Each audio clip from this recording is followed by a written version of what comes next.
hell, just start the show. Fine. All right, fine. Ladies and gentlemen, you're watching a presentation of Hot Air Media, proudly located in the iRadio Waco studios. This is Ringside Review. We're just going to skip the song intro today because that's the third week in a row. I don't feel. No, I think we did it a couple of weeks ago. No, we didn't. No, we haven't. We might have done it last week. Who knows? We did it during the tweets. Oh, that's right. That's right. Anyway, I'd like to take this moment to introduce my co-host at this time, the Supermark himself, Seth Holbrook. And I'd like to introduce my co-host at this time, the Ayatollah of I Told You So, Mike McBride. Hey, we're live. Here we are. To prove that it's live, it's 4/23/2018, and it's 11:02 at night. Ooh. We may have a guest. May. He hasn't showed up yet, so we're kind of we're a little worried. Oh, there he is. How's it going? Speak of the devil, and he's right here, ladies and gentlemen. That's his gimmick. You say his name, and he just like his music hits, and he just like walks down to the ring. That's awesome. That's what his gimmick is. How's it going, man? How's it going? Hey. You just wanna, we didn't have. Come on in. How you doing, brother? Let's get a camera on this guy. Seth, nice to meet you. Come on in. How's it going, Mike McBride? Nice to meet you. Oh, yeah. That's not a wrestler handshake. Oh yeah, you go ahead and sit there. Let me go ahead and set the camera on you. Set his camera on him. So how you been, brother? Busy, exhausted, running 1,000 miles a minute. I think that should be all right. I think so. Let's check it out. Is there a piss out? You can if you want to. You don't need it. You don't need to, yeah, mostly. Yeah. How you doing, man? Tired. Tired? What time? Okay, let's just go right into it. Okay, how about this? All right. So, for the record, sir, please state your name and then your in-ring name. The microphone right. What number is that, by the way? Number 6. Number 6. We're not professional at all. You're gonna have to talk into the microphone. Yeah, of course, okay. of course. So, name is Jan Orstrom, and for a very long time, first decade of my wrestling career, I went by Johnny Dynamite, all around the SoCal and Germany and Southwest scene, and then past couple years I've been shifting over to just my real name, my shoot name, just Jan Orstrom.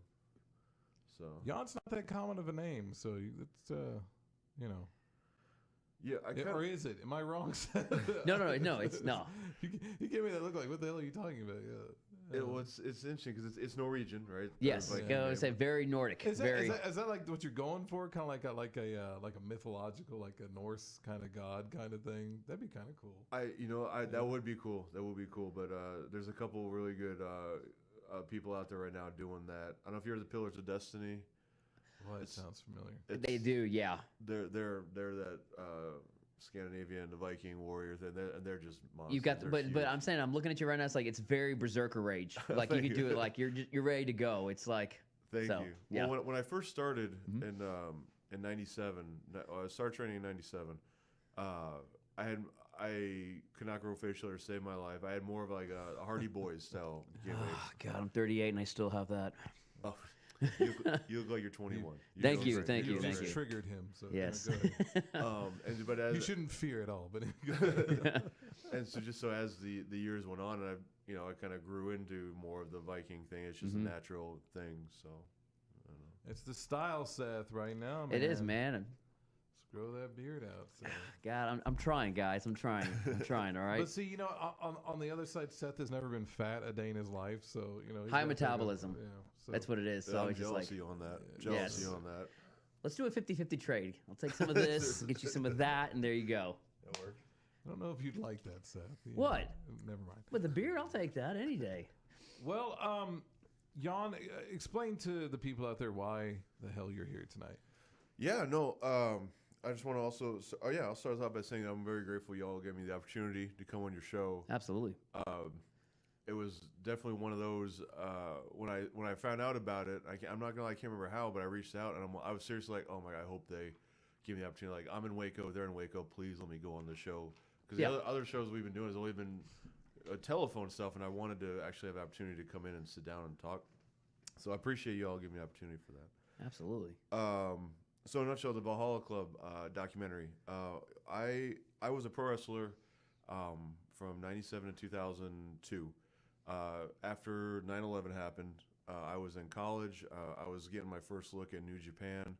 I was that time I was in the SoCal scene, Southern California. I was trained by Jesse Hernandez, School of Hard Knocks, and I was that time working with people who were kind of just coming up at that time: T.J. Perkins, Joey Ryan, Rocky Romero, Ricky Reyes, Frankie Kazarian, name a few to name drop. Wasn't Brian Kendrick in that? He was. He was. Out there. He was Yeah. doing the Spanky stuff with UPW. Mhm. Yeah. And 9/11 happened, and it was an event that I couldn't not do anything. Yeah. And so I made the decision to put the wrestling stuff on hold, and I went into the Army. He's well, making us feel bad because we didn't do anything. It's like, Hey, well, no, man. we just feel No. like assholes over. No, I'm just No. No.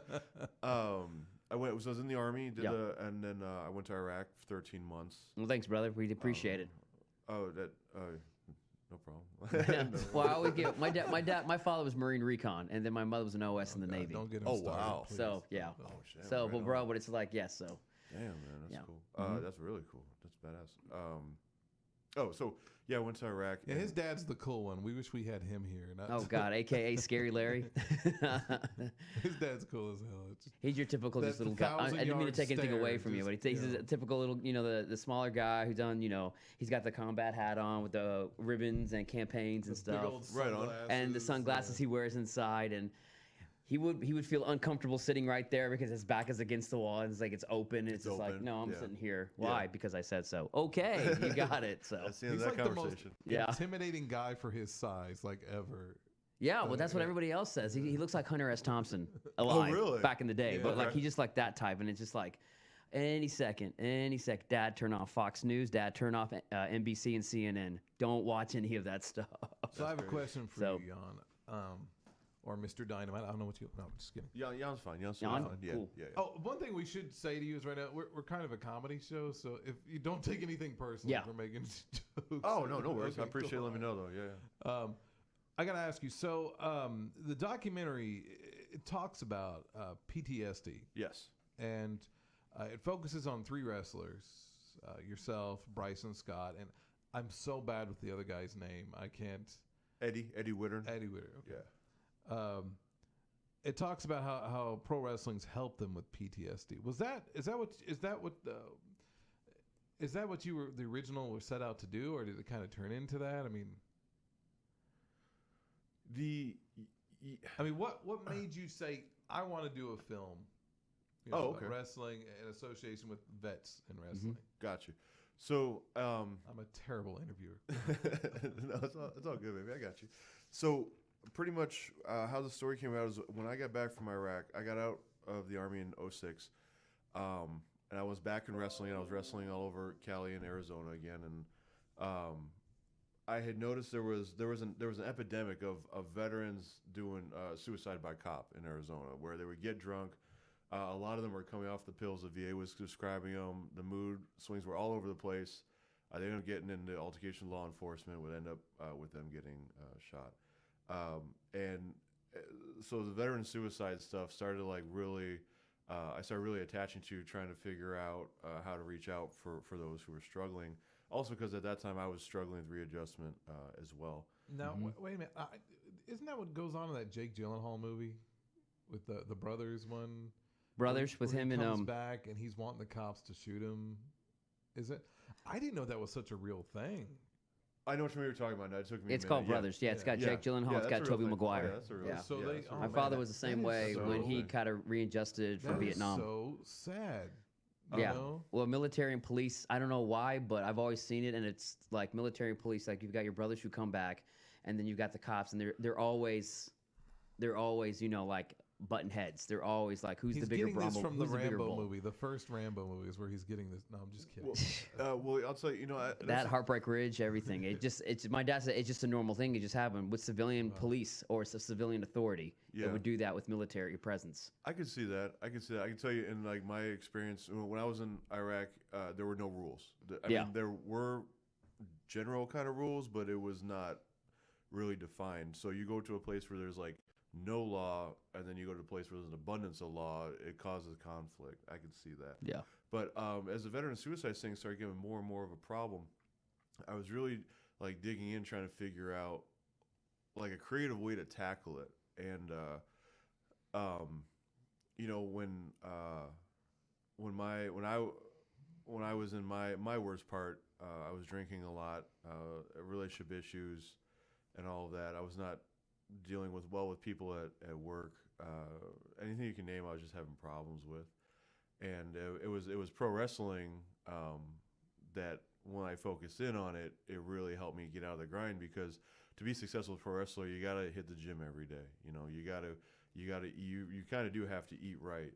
You have to stay focused, and that was just the physical aspects. And then when you migrate in the mental aspects about creating your character, developing your character, and marketing yourself, you really have to start thinking outside the box and doing a lot of the stuff. And having that creative outlet was really helped me find my focus again, which led to getting looked at again by WWE and led to getting a tryout with these other organizations, and it opened up a lot of doors for me.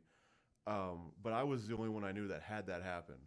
So when working a show out here in Texas, I don't know if y'all ever went to the Heart of Texas wrestling. They ran at the Melody Ranch for a little bit. I know those guys. Yeah, I know of some of them. Yeah. Okay, so I was booked on a show there. Hi, Eric, in case you're listening. Eric's a good dude. When I was working a show there, and I ran into Bryce and Eddie, and we got to talking about that kind of stuff, and it all just kind of naturally just kind of formulated into something where we all agreed we wanted to tell the story, no holds barred, and we all wanted to reach out because we know there's vets struggling. Because when we made the documentary, the VA statistic was, on average, there was 22 veterans a day that were taking their own lives. So yeah, it happened a lot around Fort Hood recently. Like, I believe it. Yeah, I absolutely believe it. I do believe it. Yeah, and so we want to reach out there, and if someone's struggling, just to hopefully inspire them to find some creative outlet. And we also made ourselves available for people to reach out through our Facebook page, reach out to us if they're need help, and we can try to get them in the right direction. So that's kind of how that all kind of compiled together. If I could just touch on something you said real Of course. quick. The one thing I don't think wrestling ever gets credit for is it's such a great way of bringing people together. It's such a good social device, because just us personally, we me and Seth are kind of funny because we went to high school with each other, but we weren't friends. We didn't. we just known of each other. We sat in the lunchtime. We sat at the tables right next to each other, but I just thought he was just the weird kid, and he probably thought I was a weird kid. And Just one grade higher than the other, the next generation of freaks. Never, so yeah, I was a grade higher, but he's a year older than me. Do the math. So folks were overseas. They didn't. When I came back here to the States, they didn't take out too many times. He's trying to dress. No, they didn't take some of my credits. So I had to redo my senior year again. That's what happened. So anyway, that and failed in second grade twice. The reason we became friends, is because we had mutual friends that liked wrestling, and this was '98 or whatever. And then we were friends for a while, and then you started training in '97. I started my training in 2001. Okay. And I wish I could use going to the Army as an excuse of why it didn't last, but I got shitty training. When I kind of came to the conclusion that wrestling wasn't going to be my future, and this isn't about me, so we won't even go into that. But I sort of just fell out of love with wrestling. It was hard to watch, and you may have gone through this a little bit because you guys similar where you sort of backed away from wrestling. It's so hard to watch wrestling on TV after that. I remember watching, it was the middle of SmackDown, and I was watching a Chris Jericho match, and I love Chris Jericho matches. I couldn't watch it because I was like that. Oh gosh, it was painful. So I stopped watching it, and around the time I stopped watching. Like me and Seth, we just stopped communicating at all. And then 2010, the Royal Rumble. It's the end of 2010. The Royal Rumble was coming up for 2011. Yeah. I just happened to. Mark Cuban had that channel where he would just replay. It was like the what was it called? Like the Universal Channel or something like that. Universal, yeah, it was Universal, and NBC Universal Channel, yeah. And he'd replay Raw and SmackDown, and then Ring of Honor had a show on another network. Ring of Honor, and then on Access you had Ring of Honor and New Japan Wrestling. Okay. And so I was sort of flipped the channels. And so you're not really. I was like, oh, that's kind of interesting. And then I was like, I felt like I was at a comfortable place where I could actually enjoy it again as a fan instead of just a failure. Right. And so we started talking, and then our other friends started talking. We started for a while that we were hanging out every month at a pay-per-view. Once a month we'd rotate. Right on. These friends that I hadn't seen in 10 years, all of a sudden, and we still text each other every day. So wrestling's powerful, and a lot of other sports can't do that. You know, the one thing I hate, probably more than anything about WWE and TNA for them, well, TNA not so much, is WWE. It's all year round. I wish they'd have like a season off. I wish they would take like 3 months off, just so their talent doesn't go crazy. You know, and get overworked. Yeah, because they're working 4 nights a week, something like that. 4 nights a week, including holidays. It's great. Just give those guys some time. You have enough NXT guys. You know, just show NXT for 3 months. But don't rush it though. And then and then go back to them. So that you know what happens when you do that? People miss them. That's why everybody hates John Cena and Roman Reigns. They've never gone away. I mean, take Roman away for 3 months and put him back. People are like, hey, he's back, you know. But anyway, that's what I was going to say about it. It's such a great social device. And I think what you're doing is really commendable, especially just being there as a representation of the military. So that guys, fans, it's not just you it's being in the business. It's the fans saying, you know, like, hey, I can relate to that guy. And absolutely. And then, like I said, like some of my friends and everything, other, you know, family members as well, like they said wrestling would always bring everybody together. Like when my dad was still in the military, he goes, oh yeah, we'd all get together, go in somebody's, you know, in somebody's like, you know, barracks or something, bunker, and we'd get it on CCTV because it was free for the military, and everybody would just start hooping and hollering for 2.5 hours. Now remember, they have to go back on Firewatch, not to mention what they have to do on their next assignment, their MOS, and they're just like, and it brought them together, camaraderie. I got a question for you. So you mentioned in the documentary that Hulk Hogan is who turned you onto the business. Yes. Awesome. I want to know, as an adult, how you feel about Hulk Hogan. Knowing, you know, there's this old expression, knowing how the sausage is made. You know what I mean? Yeah. Like you kind of know the ins and outs, but you know how he used to politic backstage, allegedly. But everybody said he did, so I'm assuming he did. Taking that and also the racist remarks he said in that infamous sex tape. How do you feel about Hulk Hogan now? But well, okay. So I want to add on to that. There's also that saying, "Never meet your idols." You know, I met Hogan by coincidence in 2001. He was outside a movie theater in full. How he looked in the NWO, where he's all black, black bandana. Like, you could not. This is Hogan. Like there's no other person, and he was a complete asshole to me. So that was kind of heartbreaking. But then hearing all of that, you know, that, and then if you remember when he had to go to trial for the Gawker thing, he had to talk about his junk and, you know, all that other stuff. And I'm just like, this is just killing my childhood. This is just killing everything. You know what the best part about that Gawker trial was? What? When he said there's a difference between the size of Hulk Hogan's penis and Terry Bollea's penis. Oh my God. Yeah, I remember that.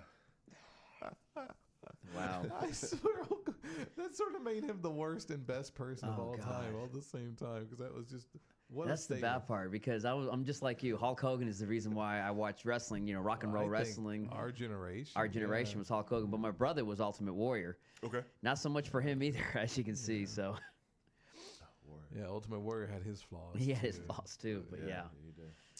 Why couldn't we have been during the time of Daniel Bryan? Yeah, it's kind of heartbreaking, isn't it? Yeah. So we talk about this all the time on the show, and I want to know how you feel. Is it fair to label you as an indie wrestler? Would that be a fair assessment? Yeah. No, okay, fair. cool. Yeah, that's fair. How do you feel about your fellow indie wrestlers like Kenny Omega and Joey Ryan kind of destroying kayfabe? I'm not. I haven't really like thought about it like on that level. Mm-hmm. You know, they're both in demand. They're both highly sought after. Kenny Omega is just absolutely fucking amazing in the ring. What he does, Thank you. especially with a bad neck. You know, he had to have some major neck surgery. You know, and Joey's a top tier entertainer. Joey, I mean, there's a reason they make the money they make. So I never will really say thought about this, that. and I've lightened up on Kenny I know you have. in this past thank year you. because everybody makes mistakes. Yeah. And, you know, even if he doesn't consider the blow up doll matches and the little girl matches a mistake, I've made mistakes before that I wish I could take back, and I've tried to move on, so I can relate to that. But Joey Ryan still goes out and does that stupid dick spot, and it just destroys all kayfabe, and I can't stand it. Call me an old man, but that's Old just, man. I hate that so much. Because, you know, it's funny, my wife hates wrestling. Okay. Absolutely hates it. She does. Her biggest fear is I'm going to get our children hooked on wrestling. And when people like Joey Ryan are doing dick spots, I can't defend wrestling. Because if you're a fan of wrestling, at some point you have to defend wrestling. It's just part of being a fan. Yeah, you do. And I can't defend it with This that. is his Jim Cornette moment. I'm a disciple. If he ran a church, I'd be a disciple. Anyway, We all would. and I remember Mick Foley had that comment about when he did the dick spot. He goes, "You should have seen all the." I used to do a really great Mick Foley. Oh, you should have seen all the seen fans." all the smiles in the crowd. It was great. I was like, "No, Mick, no," because nobody respects you after that. You know, Yeah. It's like it may be good in the short term, but in the long run, I think it hurts the business more than anything. Well, that's why But he's like on you Lucha. said, they make a lot of money. They make a lot of money. you That's know. why he's on Lucha Underground and not on the WWE.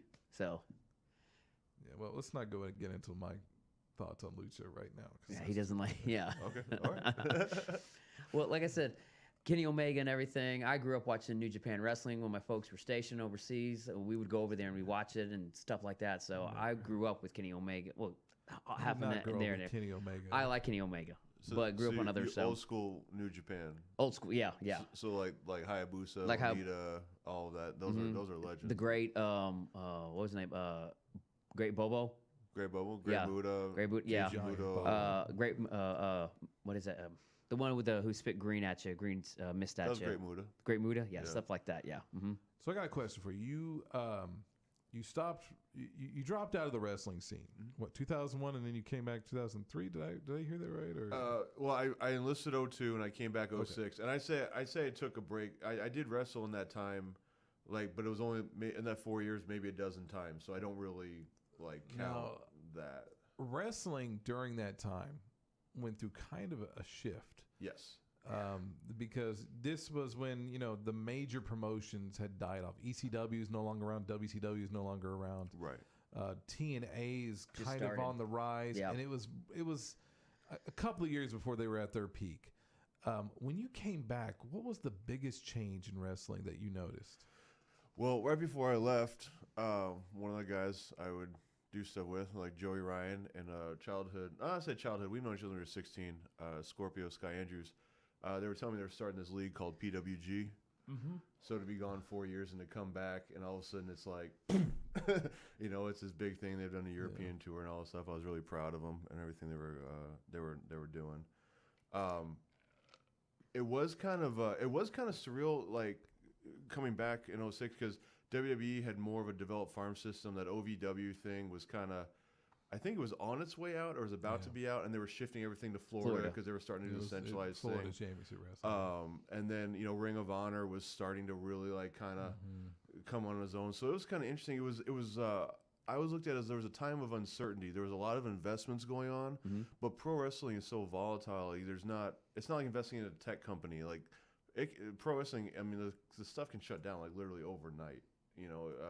So it was exciting for what it could do, but it was still, I looked at a lot of uncertainty. But a lot of people went for it, did the risk, and it panned out really well. I thought so. ROH, PWG, the Florida system right now is.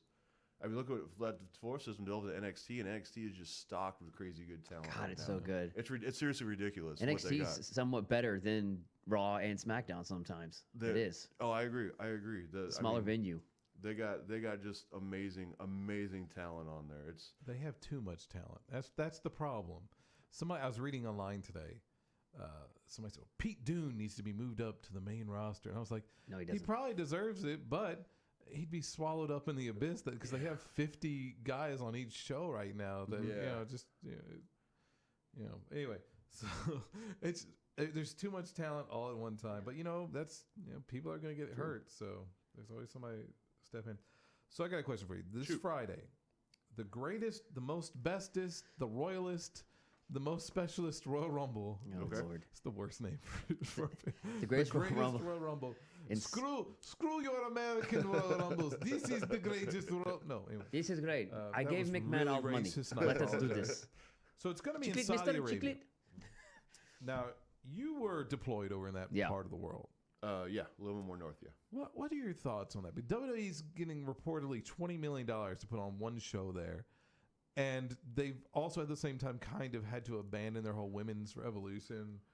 And it's kind of, it's gotten a lot of flack for it. It feels like they're selling out like huge. What are you feeling about that and that area and wrestling in that area?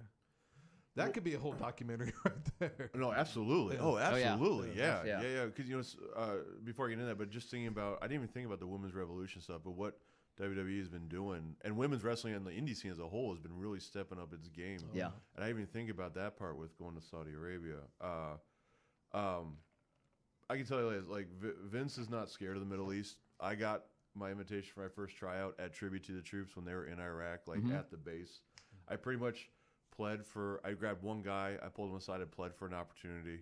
And that guy was like, you want to talk to this guy here. So we got another guy, and that guy was John Laurinaitis. And I pleaded to him. And he That's was awesome. And he was like, yeah, he gave me his cell phone, and he was like, when you get out, call me, I'll give you a tryout. And sure shit he did. Unfortunately, that tryout was a week after the whole Chris Benoit thing. Yeah. And that kind of put a damper on that. Okay, that's the second Chris question. Benoit ruining people's lives since 2007. But with Saudi, like it's a business move. I totally see it. That's a lot of money. That's a market nobody is in. And Vince is all about expanding his product. Yeah. Absolutely. I figured he's all about getting that $20 million. Yes. Yeah. I figured he would would be very successful if he would go to Dubai, because that's just like the entertainment city of the Middle East. I absolutely see that. From what I understand, there's one of the Saudi princes is like very he's a huge wrestling fan. No, he has a different mindset where he's the one that instituted women to drive and women to compete in sports and stuff like that. So I think it's the same guy that's given Vince. I think he's a wrestling fan. I don't know. Well, that's what I heard. I heard it was like one of their many sons is a wrestling fan, and he wants to have a show. And of course, being a Saudi prince, whatever. This is part of a whole deal with them over the next 10 years. They're going to go back and do more shows.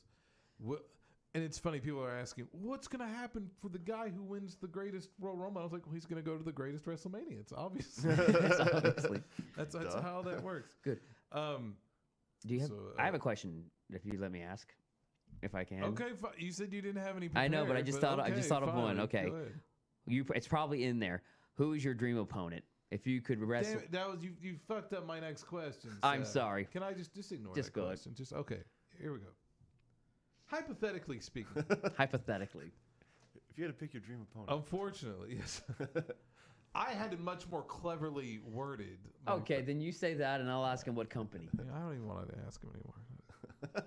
Just who's your dream opponent? Oh, jeez. Oh my God. Velveteen Dream is his dream opponent. It has dream in the name. Velveteen. Him and I could tear it up in the ring. Absolutely. He's for a young guy in the business. He's very talented. All-time favorite opponent. I would. Living or dead? Okay, let me tell you something. Let me tell you something, brother. No, let me tell you. I'm going to take away all the living wrestlers out of the equation. We're talking all-time greats who have passed on. Unfortunately, hypothetically, you're on the way home tonight, you get a crash, and you die. Unfortunately, it all happens to everybody. But it just happened to happen to you later tonight. Knock on wood. I'm being hypothetical here. Thank you. You get to the pearly gates, right? Yeah. St. Peter says, Heaven Mania starts in an hour. Go ahead, pick anybody from the back to be your opponent, and you're going to go on and have a match. It's called Valhalla. Who do you choose? The first name coming to my head is Andre. That's big. I thought that too, but then after watching that documentary on HBO, and how stiff he could be, I was like, I don't think I'd want to go. No, but if he likes with a you, no, stiff that's only arm. if he hates you. Yeah, then I he's don't gonna be super know. stiff, like he did with Iron Get away Sheik, from me, boss. like he did Iron Sheik. Yeah. You know who I think would be awesome? Macho Man Randy Savage. I'd Just be to like going. Yes. have Macho Man cut a promo on you would just be so worth it, you know? Yeah. That and of course, you know, Dusty Rhodes. I'm thinking, see, I have such more of a manager's mentality. I'm thinking of the promos that could be cut, you know, and then the in-ring work goes like that. But I could see as you being very warrior and very, you know, Nordic and everything background. I'd like to see you in the Ultimate Warrior. It'd be like That would be a fun. it'd be like a one. Hulk He's versus. fantasizing about you and other men. You have to realize what he It'd be like a Hulk, it'd be like a Hulk and Thor type go at it. So That would be fun on a different level. Andre would just be like, because he was so colossal. You Yeah. know, he was just living legend. But Warrior would just be a high octane. Look, can I say something about Ultimate Warrior? His personal views aside, I was such a huge fan of his when I was a kid. I gotta find. I was Ultimate Warrior for Halloween when I was a kid one year, like 1990, I think it was, and when I was 2 years old. No, I'm just kidding. I'm an old man. Anyway, I loved him when I was a kid. He's like the last person I'd want to have a match with because he's notorious for being difficult to work with in the ring. I'm thinking realistically here, Seth. But it's only a 3-minute match. It's only a 3-minute match. That's it. Okay. As long as you're okay with not going over at a Heaven Mania. If you're going for like the technical aspect, I would probably say Rick Rude or Macho, because Macho was so adamant about details and how everything was going to go, and that's one of the reasons he was so amazing. Those two would probably be an amazing one to have. What company? Your dream company, if you could wrestle. Oh, 80s WWF. Ooh. 80s Perfect. WWF. Yeah. Yeah, that was. I mean, that's what sealed it for me. I mean, I could Not going to Smoky Mountain, huh? No, I I'm was just never kidding. that big on Smoky Mountain. I'm kind of mad that Come over here to Texas, we man. didn't You we and didn't Bruiser get Smoky Brody. Mountain. There you go. That's true. That is true. Yeah, I would say, but I would have to. Yeah, 80s WWF. Nice. Yeah. Are you sure you didn't want Puerto Rico with Bruiser No, that was Brody. Bruiser Brody. No, Brody. I'm good. If he's there and he knows how to stop it, yeah, that's different. Yeah. Yeah. Well, man, I've run out of questions. You want to stick around? I don't. Oh no, that's cool. I'll get a Jet. I appreciate you letting me come on your show. Absolutely. Same here. You both are How more big welcome. are you, by the way? You're a big dude. I'm 6'4" and 250. God dang. No, you said something that you mentioned. You said that you used the term "was." You said you or were. I was a wrestler.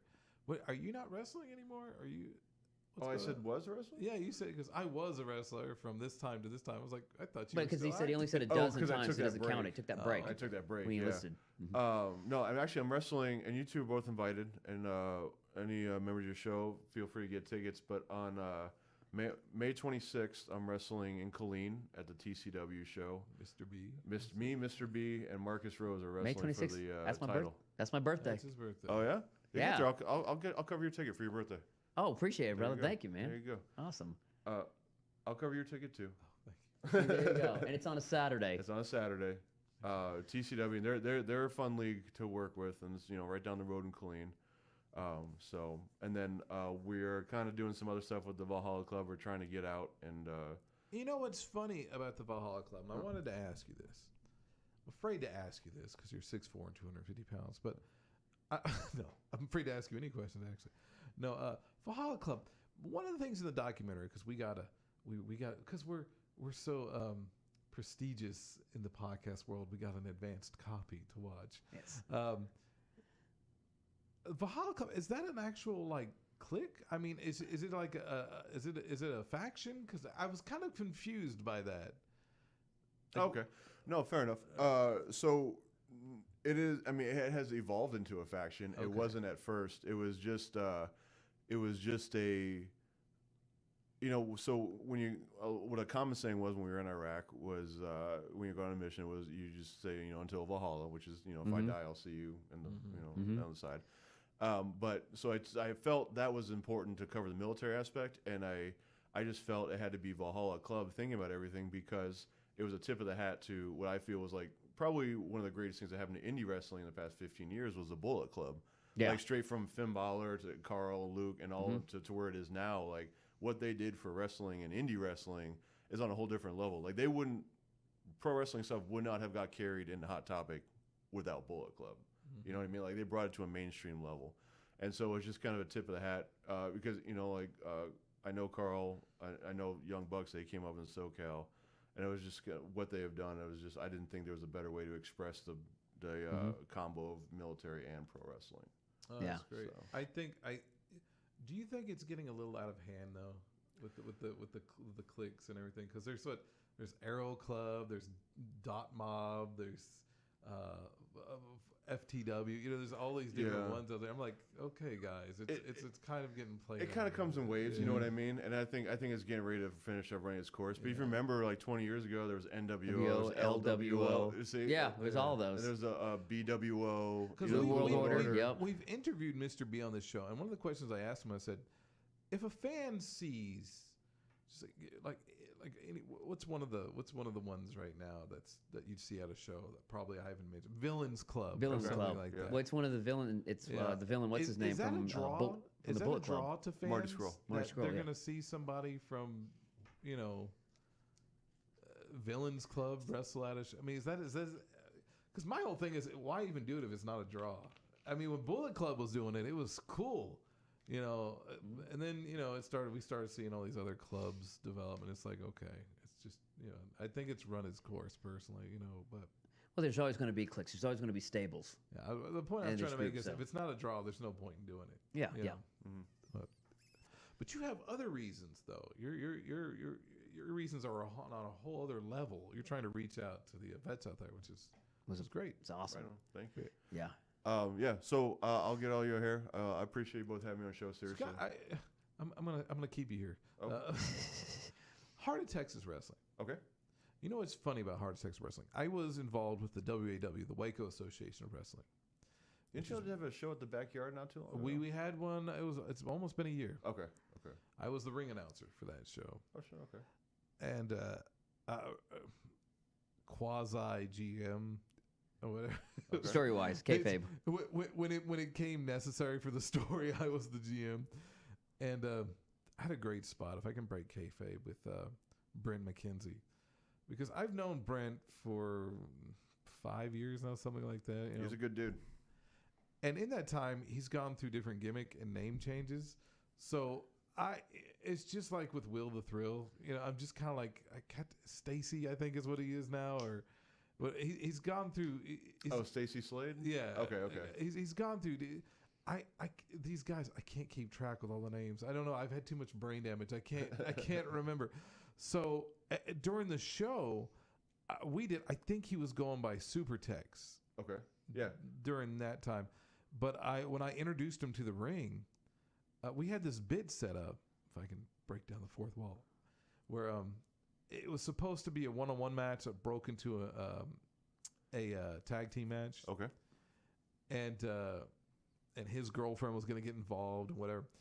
And by the way, Chad kind of slid that main event on me because I told him the main event Chad originally proposed to me. I'm all over the place with the story, and I apologize. But it was supposed to be Brent versus Peyton. And Peyton's like this 120-pound girl, and Brent is this, I'm pretty sure he won't take any offenses. He's this monster. He's this big guy monster. I was like, and of course, you mentioned Jim Cornette earlier. I have a very similar mindset where I'm like, this is stupid. Don't do it. It's a huge monster versus. And Chad was pitching it to me like, oh, the women will love it. They'll love seeing her beat up a big guy. I said, it makes no sense. I was like, this is kayfabe wise. It's just dumb. And I didn't want to do. I was like, I don't know if I want to be a part of this show because I'm a little embarrassed that this girl. No offense, she can wrestle, but it's not like there has to be some sort of a believability factor there. And so I was like, I don't want to do this match. She's like, no, it's going to be a tag team match. I was like, okay, if it's like a mixed tag, okay, fine. Yeah, that's cool. That's cool. That'll actually work. And both those people are actually draws. So I'm like, that's cool. And then I get to the show like, okay, so you're gonna announce the main event as Brent versus Peyton. I was like, and so what is it? And it broke down into a tag team is what it was. And they're like, oh, okay, I guess I made it this far, whatever.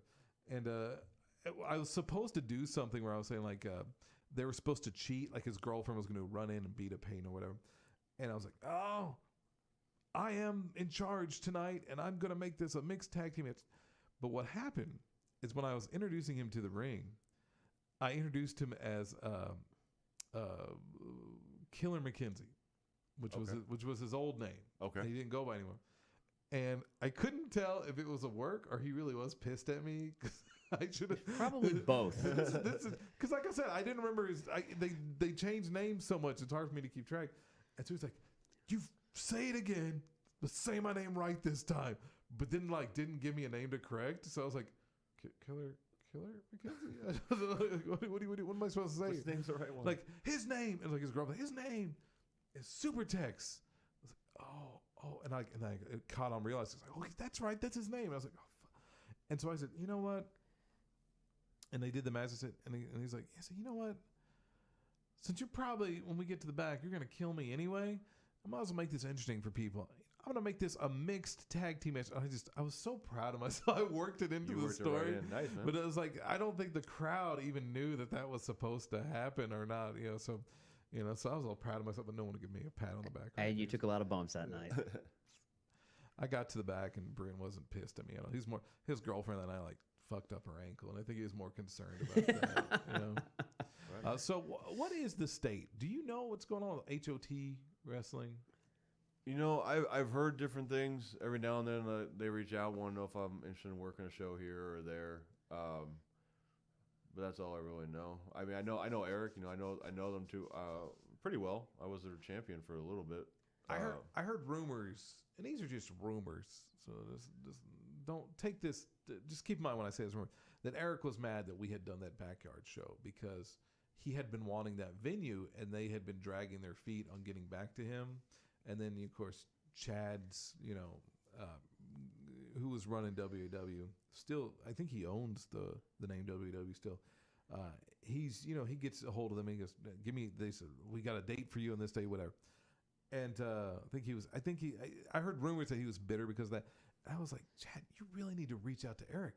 Because the best thing for us to happen right now is for them to do an invasion angle. Could you imagine? It would be good for us. It'd be good for them. Could you imagine if H.O.T. had invaded that show and just if a couple of their wrestlers came out into the ring and just interrupted a match, and as they're being escorted by security, throwing out flyers to the show next month for their show? Because if I'm in the crowd and that happens, I'm picking up one of those flyers. I'm going to remember that date.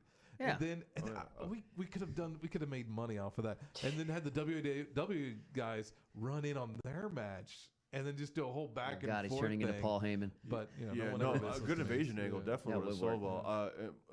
I don't know anything about that. It was not told to me, and I don't ask questions. So it's like I said, it's just speculation at this point. It's just rumors that I made up. Oh, no, I'm just kidding. But that was a lot of fun. It's funny because that was our biggest motivation to do another show was we just weren't happy with the way that one kind of turned out. It was like the reason why is for that to have been a proper WW show, we should have had WAW guys, and half the matches, half the roster that night were just guys that had never worked WW before. And I was like, this is not us. It'd be like, you remember when WWE brought back ECW? Right. It was that's what it felt like. This is an ECW show with Big Show as our champion. It was no, this is not. I was a jobber on one of those episodes when they brought it back. I got beat up by. You weren't the zombie, were you? No. I got beat up by Big Daddy V on that one. Oh, nice. God rest his soul. Sweet man. Sweet How's man. How was he to work with? Honestly, it was like being slammed by a big gummy bear. He was just. He wasn't stiff at all. He was fun to work with in the ring. That is so awesome. There was one. I will say that there's one. You know what I liked about him? Before you go to, you could tell he had a sense of humor. Yeah. Oh yes. Absolutely. For him, for that viscera gimmick or whatever. Anyway. Go ahead. I was gonna say before the match he would cover himself in baby oil. Yeah. To make himself look shiny when he goes out there, and so he belly to bellied me. And then you see me getting up, and I'm literally just scooping out oil off my eyes and going like that. And then then I go to the corner, and he goes to the next thing. But it was just my face is just glistening from all the baby oil that was coming off his body. Oh, nice. But he was a sweet man. That was a really fun match. That was a really, really fun match. Good. So, well, it's all right. On any other questions, I'll get out of your guys' hair. No, that's that was it, brother. I was going to ask you one more thing though. WWE in this past couple of years. They're sort of leaning toward, because it used to be for years they'd want the young guys, they'd want the 23-year-old Brock Lesnar's and stuff like that. Now it seems like they're going out and they're signing guys like Finn Balor, who's in his late 30s. AJ Styles just turned 40. You know, it's like they're going out with I don't think they would have done 10, 15 years ago, sign these kind of veterans. But I read somewhere that that's what they're doing now is because the maturity level of these guys, and that's got to be really cool for some of you vets out there that have been wrestling and just thought, you know, oh man, I missed the target window there, you know. But you know, guys like Bryson Scott, for example, he's got a really good shot. Yeah, you know, a really bright futures. But he was on 205 Live last year. 205 Live, yeah. He did some stuff with TJ. They and gave Rich. him the dumbest name. Oh, Mario, whatever. Yeah. I remember when TJ was Suicide in TNA. Oh, that's right. He was Suicide. He was TNA. Suicide. Yeah. So. But just jumping on the WWE thing, I could see that. I think it's a combo of a couple of things. I think there's I'll tell you, like for a long time growing up, it was very much if you're not signed by 30, that's it, right? Well, now I'm 36, and I got looked at when I was in Denver last year in October for Monday Raw. They brought me out there to see if they were interested, and so I'm still getting looks. I think a lot of it has to do with like how your body holds up and what you can do in the ring still. But I think people like AJ was a pioneer with that, because this dude who was arguably one of the greatest in the world never worked for WWE and was still like could draw anywhere. Like WWE had to capitalize on it. Nakamura, I think he's 38. Like Carl and Luke, they're in their late 30s. So I think you're a youngster to these guys. Yeah, I know. Like, fingers crossed. Like I still. We still got time. But like Jericho's 50 and he can still. He can wrestle anywhere he wants to now. He can sell out anywhere. So I think the maturity thing definitely plays a part, because that life is no joke. And I not to throw anybody under the bus, but Paige and her behavior these past couple of years with the public disputes with Del Rio and Del Rio in public and her adulting. Yeah, and then her just getting all this, and she's 24 years old. And I was like, I just compare that to like somebody that's in their 30s. Yeah. They wouldn't get caught up. She's in all humbled that, now after what happened, and now her she's career's over. Yeah, she's gonna. She's very humbled now. So yeah. How much of it do you keep up with the modern WWE? Just casually, I got two sons and they're casual fans, so we'll watch every now and then. It's very hard to keep up with it. It's too much. It's 3 hours of Raw. Is just I can see that. I zone out. I can't take it. You don't need it. I could see that. But like my little son, he's 6. He loves John Cena. Like all the little kids, everybody loves John Cena. Jaden, my middle son, he likes Roman Reigns. He likes Dean Ambrose. And then like me, like I like watching like Nakamura. I love Nakamura, but I watch it from a different perspective. I love watching AJ. I love watching Nakamura. It's so cool to see like people who can do so many different styles in the ring, like get in there. And that was the saddest WrestleMania match, Nakamura versus Styles. We've talked about this on the show. We talked about this for a whole year. This is what we wanted to see. That was our wish list. That was our one match we wanted to see WrestleMania was Nakamura versus Styles. We've been praying for it for a whole year, and then it happened. We had sat through about 5 hours of wrestling. We were just so bored. Yeah, it was so boring, and it was nothing like how it was when he was Bullet Club and he was Team Chaos. When they would fight that 10 years ago, it was like at a Wrestle Kingdom. It was like over the top. Talking about the IWGP title. Yeah, match. when they went against each other, it was like, oh my God, this is what it was, and then we're gonna get this again, and it's gonna be nothing. It's just very mundane. They played it safe with these two, and by that time, like he said, 5 hours have gone by. Nobody cares. 5 hours of wrestling, so I was just so tired. Now Vince has talked about maybe next year's WrestleMania make it a 2-day series. I was gonna say I heard some about 2 day. Make it 2 days. Like that's what New Japan does. Because it's already like a 3-day series with NXT and the Hall of Fame ceremony and access. But yeah. But that's what he does, and it's like that's what New Japan does with the tag team tournaments or Wrestle Kingdom or stuff like that. They make it a 2-day tournament. Like such a mark right now. It's just. Huh? Anyway. I am. I love it. He's right. It's got all the high flyers. It's got all the boom, boom, boom, but you can't do that, Vince still likes the big guys. Hey, It's getting late. We'll let you out of here, man. But thank you so much for coming by. Thank you so much for having me on the show, man. I appreciate it. Same here, brother. Keep in touch, man. Absolutely. Yeah. Take care, brother. You too, man. Yes, sir. There you go. Now we can start the show. I'm just kidding. We're a bunch of jokers over here. Why so serious? Seth, we have a few minutes left in the show. Do you want to talk about wrestling? Yes, talk about wrestling. Let's do it right now. Okay, then we do the. Actually, it's been kind of a slow wrestling week, so this really works out. This really works out not bad at all. You want to do the 3 minute? Well, no, I have a couple. Just let me talk, goddamn it. I just have a couple of stories I wanted to kind of go over. There's really only 2 major ones that I could figure out, and one is, of course, The Rock had another baby. Yes. Did you see that? Congratulations, Rock. See, he's got his arm out right there. The camera. I turned around the camera so it doesn't. I'm going to turn around in a second. I'm going to need to for the Raw review. And one thing I thought was funny, and this isn't made any of the dirt sheets or anything like that. Okay, so Chris Jericho had a flat earther on his podcast. Oh God. The other day, and of course, people on Twitter were criticizing him, and then I think Y2J just overreacted. Because I remember I saw one fan say, how can you have this guy? It's kind of irresponsible. Yeah. You need to have somebody with a counterpoint, with an actual scientist. And then Jericho said, I can have whoever I want on my show. You're blocked. And I was like, well, he just blocked a fan. I was like, well, that's a little overreacting. A little harsh there, Jericho. Yeah, so I don't know. It's kind of but that's a Ringside Review exclusive. Exclusive. What else have we got? What's going on? But that was basically all the major news stories. Nice. Well, besides we lost one of the yes, big I name. was going to talk about that. Yes, that was the other big news story. Bruno Sammartino. I was thinking today. Yeah. If there ever was like a Babe Ruth of wrestling, I think it might be Bruno. I totally agree with you. Because the Babe's records have been broken. Mm-hmm. They may have asterisks next to them, but they have been broken. Yeah. Bruno's record of like his 10-year title reign or whatever it was, it'll never be broken. And I don't think anybody wants it to be broken, to be honest with you. Because it was a different time, and it was the whole territory system and whatnot. But for him to be on top for as long as he was, and of course coming from an era that just seems so long ago, we're talking 60s, 70s, whatever. Yeah.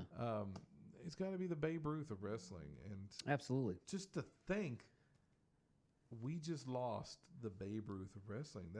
That's he had that title for incredible. 8 years, and then he's only lost his lost records was 2 times only, and that was for losing the titles. That's it. Yeah, I mean, that's yeah. So Bruno, we're gonna miss you, buddy. Rest in peace. Mm-hmm. We say goodbye to too many wrestlers on this show. It's been a lot. Yeah. A lot of people have passed away this week. Yeah. So. Well, I'm just talking about wrestlers. Since we've started doing this show. Mm-hmm. Yeah, but I mean that's natural. But it's strange as fans that we'll go our whole lives without even being in the same room as many of these people. We might be in the same arena with them, but we just feel such a connection to them and a real love for them. So we weren't alive to watch any of Bruno's match. Well, no. He did fight. He did wrestle Macho Man. His last match was a tag team match with Hulk Hogan back in 1987. That's okay. So we were alive, but so, yeah. You talk about past their prime. Oh yeah, absolutely. Got to watch and that's what it was about. Yeah, it was a tag team match. Mm-hmm.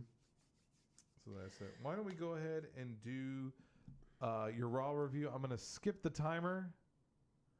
No, really? I had it all set up. I'm ready to go. Okay, let me see. Because I'm doing stuff on my phone. Okay. We'll just I'll do the timer. You do the timer. Okay, here we go, folks. Hold on. I'm in the wrong screen. Oh my God. Professionalism. All right, here we go. I got to reset up the cameras anyway. So. Okay, you do that while I talk. Okay. Here we go, folks. Ready and go. Monday Night Raw opening segment. Memorial to Bruno Sammartino, a moment of silence. They ring the bell 10 times. The video package of Bruno Sammartino throughout the years as a friend, champion, and hero to everyone in the WWE universe. Bruno, we will miss you, buddy. Tonight's Raw is Wars in St. Louis for the 100th episode. No Jonathan Coachman, thank Christ. So tonight we are graced by His Majesty King Booker. on commentary. Yes, Booker T, one night only. It was great and it was amazing. Opening segment, Brock Lesnar and Paul Heyman in the ring. They keep going on and on and on how they're going to defeat Roman Reigns once again. This time it's going to be in a steel cage at the biggest Royal Rumble. Not the greatest. Roman Reigns appears. Roman gets into the ring and then they have a stare down. I'm tired of this match. I don't care who wins this match or this story. That's what it says in my notes too. All he does is tells Brock Lesnar, I'm coming home with that title. Boring. Next we have Elias versus Bobby Roode. As we're about to walk with Elias, Bobby Roode's theme songs interrupts. It is Raw, and in his Raw debut, Bobby Roode arrives. Elias with the win, though, unfortunately. Next, we have a promo of Woken Hardy and Woken Wyatt. Next, we have the debut of the Ascension on Raw versus Woken Hardy and Woken Wyatt. They are called the Deleters of Worlds. I do like that. They should keep that. The winners, of course, are Woken Hardy and Woken Wyatt. Next, we have a segment of Sammy and Kevin. I guess they're taking over the Miss TV, and their special guest is Kurt Angle.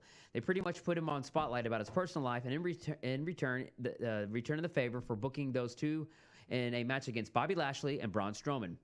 Next, we have the debut of Drew McIntyre in tag team action with Dolph Ziggler versus Titus Worldwide. Squash match. Dolph Ziggler and Drew McIntyre win with the Claymore Zigzag. Next, we have a backstage segment between Kurt Angle and the new Raw rival, Chad Gable. Then Jinder Mahal interrupts, and Chad Gable and Jinder Mahal almost have a fight in front of Kurt Angle, and then they take it to the ring for an impromptu match. Chad Gable wins with the victory. Now, Renee Young is interviewing with Ruby Riott and her Riot Squad. Boring. Next, we have Samoa Joe with a shoot on Roman Reigns about Backlash. Then we have backstage segment of the Miztourage trying to join Balor Club. Next, we have KO and Sammy versus Braun Strowman and Bobby Lashley. Braun Strowman and Bobby Lashley decimate Kevin Owens and Sammy. Next is the Raw debut of Baron Corbin against No Way Jose, a.k.a. Adam Rose 2.0. Well, there was no contest, but the lone wolf himself, Baron Corbin, decimates No Way Jose. Next, we have a moment of bliss. Alexa Bliss. She's pretty much using an ad campaign against bullying, and she thinks that she's being bullied by Nia Jax. Next, we have a Finn Balor and Intercontinental Champion Seth Rollins versus the former members of the Miztourage, Curtis Axel and Bo Dallas. And, of course, the winners are Bo and Roman. Balor and Rollins. Next is the main event, 10-women tag team matchup, Team Face versus Team Heel. Team Heel consists of Alexa Bliss, Mickie James, and the Absolution, the Riot Squad, versus Team Face consists of Bayley, Sasha Banks, Amber Moon, Natalya, and the Raw Women's Champion, Nia Jax. Typical match until Natalya gets hurt and Mickie James keeps focusing on her injury, and Ronda Rousey shows up again and puts Mickie James in an armbar. Therefore, Team Face is disqualified, and Team Heel wins. Did you do it? No. By 5 seconds. You have failed. No, I did it by 5 seconds. I was watching. Dang it. 5 seconds too late. Who may have noticed, the greatest Royal Rumble has started already. And the extra most bestest, and who's in our Rumbles, Seth, over there? Everyone. Looks like we got Shinsuke, we got The Rock. Stone Cold came out of retirement. Stone Cold came out of retirement. There. That's amazing. Austin. Jean-Claude. Yeah. Rob Van Dam. Rob Van Dam, Kane, Randy Orton, Rusev, Papa Shango. Or 2 years ago. Oh, over there. Looks like we got Bradshaw, The Big Show. All right, that's enough. Cesaro. Stop it. Seth, we were running really low on time. I was actually wanted Is that Becky Lynch in there? Yes. Okay. She's in there somewhere. Okay, yeah, I see her. I wanted to do like a really fast show, and I was thinking about just going home and getting some sleep early, but that's not going to happen. No, it's not. All right, so let's go ahead and do this day in wrestling history. Hit it, Seth! On this day, I see clearly. Where is Edge in there? Oh, he's behind Kane. That's all I can say because we don't want to get copyrighted. Because there's nothing worse than getting copyrighted. Anyway, Edge is behind him. Edge is behind Kane right there. Who cares? All right, this day in wrestling history, let's go back all the way. I'm just going to do the selected, the ones I feel are important. Go for it. 28 years ago today in Austin, Texas, it was the finals of the Intercontinental Championship Tournament. Of course, and after WrestleMania 6, Ultimate Warrior relinquished the Intercontinental Championship after he had won the WWF Heavyweight title. It was won by Mr. Perfect, defeating Tito Santana. Moving on. 12 years ago today, it was announced WWE would bring back the ECW brand. Of course, we weren't watching wrestling at the time. We kind of fell out of it. But I imagine this had to have been on the level of the network being $9.99. You know what I mean? Just like that news of just how incredible that. Then we got what we got, and it kind of sucked. Kind of bad. WWE ECW. Let's see. 12 years ago, also today, TNA presented Lockdown, featuring a main event of Sting's Warriors defeated Jarrett's Armies. You want to know who was in Sting's Warriors? Please tell me. Sting, of course. Obviously, AJ Styles, R-Truth, and Rhino. Wow. Who was... and Jarrett's Army was Jeff Jarrett, our favorite, Scott Steiner. Fat bastard. And America's Most Wanted, which was Chris Harris and James Storm. Yeah. So there you go. That was a lethal lockdown match. Jesus. For those of you keeping score at home. 11 years ago today, Raw was broadcast from London. HBK defeated John Cena in a non-title match. In a match. Which sucks because that was his birthday. He lost on his birthday. Oh, shucks. 6 years ago, Raw. We've had a lot of Raws tonight. From Detroit, Nikki Bella defeated Beth Phoenix in a lumberjill match to win the WWE Divas Championship. Was that 6 years ago? That was 6 years ago. It feels like it was forever. Not that bad. And that's all I care to share about. To talk about today. Let's talk about some birthdays. All right. Whose birthdays first of all, we're gonna skip the biggest one yet and go on to the other ones.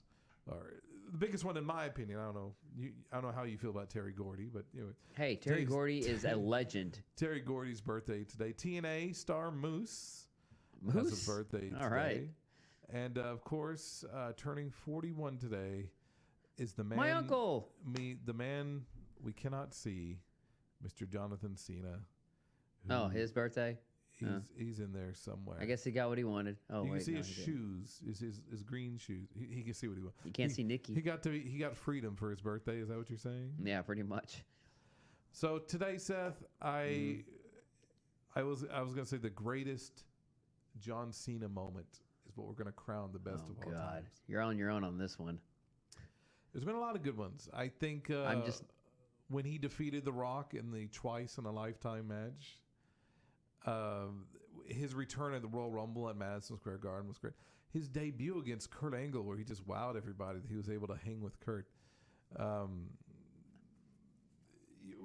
His confrontation with Stephanie McMahon at that Halloween party where he debuted his rapping gimmick, that was kind of cool. Oh, that was cringy. You know,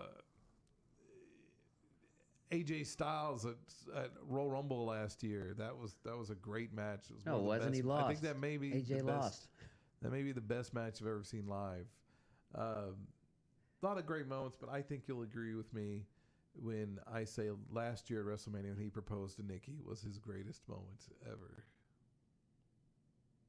You're being funny, right? I'm being sarcastic, Seth. Of course, yes. But can we go with that one? We'll definitely go with that one. That is the greatest John Cena moment ever when he proposed to Nikki. How embarrassing is that? Just like a year later. You offer her the world in front of the world, and then you take it back. John, you're scum. I mean, look, relationships don't always work out. You're right, they don't, but you don't. Seth, you know all about that. Yeah, I do. Always got dumped. But I'll say this: does Nikki not look like the most high maintenance person in the world? I mean, she looks like she was absolutely more than a handful to keep up with. Wink, wink. I bet Daniel Bryan had both of them. Oh, jeez! I'm telling you, nobody remembers that story. No, they don't. We're both Bellas. We're going after Daniel Bryan, and you know it's true. And it's really creepy to look back on. Oh, not anymore. We didn't even talk about TNA having a new champ. Oh, they had a new champ? It was the guy from Lucha. From Lucha, yeah. They did a cross-brand promotion. Which I don't know how that works because Lucha does all their tapings in advance. Yeah, they do. All their stories. Well, what happens? They have seasons. They have a contract because pretty much since Ring of Honor and New Japan do the exact same thing. They do, you know, they cross pay-per-views or everything, or certain wrestlers from Ring of Honor go to Japan, and Japan does the same thing. That's what TNA is doing now with Lucha, because after they're done filming, from like you said, they film consecutively for a season. Then they'll have nothing to do for a while. That's when, since he won, they go over there to TNA, and then they'll wrestle. You So know, they'll keep I it wonder, going. and somebody can do a fact check about this. I wonder who right now has a bigger following, TNA or Lucha? I would say probably now. Well, let's research this. We got to do this, so we'll find out next week. Hold on. You know what? We can find out real quick. Okay. We're gonna see who has the more Twitter followers. Of course, TNA's been around longer, so you had to adjust to that. So That's true. what are they under now? Impact Wrestling? Mm-hmm. Like Impacted. Try Impact. Try Global Federation. Impact Wrestling. But if I had to, Impact Wrestling has 508,000 followers, or okay. 508.1K followers, Yeah. whatever. All right, so that's 500,000. And Lucha Underground. Okay, Lucha Underground has 161,000 followers. So, according to Twitter, Yeah.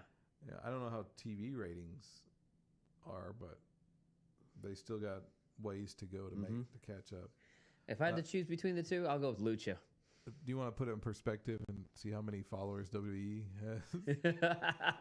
10.2 million. 10.2 million. Yeah. And that's not including the Raw Twitter account and the SmackDown Twitter You're right. account. That's or the NXT Twitter account. yeah, New Japan has 65.7 thousand. That's it. That's it. Remember, you're only measured in this life by how many Twitter followers you have. No wonder Trump's president. I Jesus. don't understand that. I don't understand that either. You need some sleep, Seth. I do. Or I need an omelet. Ring of Honor has 204,000, so Wow. they're more popular over here than New Japan. Mm-hmm. I wonder if a lot of Japanese people get on Twitter. They must not. They must have their own. No, they'd have their own. There's other apps out there. So. Well, I want to take this moment to thank all the members of the greatest, most bestest specialist Royal Rumble for being here tonight. A big thank you to Jan. Jan, appreciate it, brother. Tonight. Jan Orstrom. He should have like a Thor gimmick, you know. Go to the ring with a hammer. I don't care if anybody else is doing the gimmick. You just take it. No, he needs to look like somebody from the Vikings, from the TV from History Channel, Yeah. like that. Change his name to Thor or something like that. Just I don't know. Put Man of War in the background Be a as goofy his theme 80s song. gimmick. That'll really help your career, I think. Put a Man of War song in the background when he walks into the ring. Don't do that. Don't do that. All right, you want to do a commercial real quick? All right, so, let's sign off and then we'll do a commercial. Ladies and gentlemen, thank you for watching Ringside Review. Have a great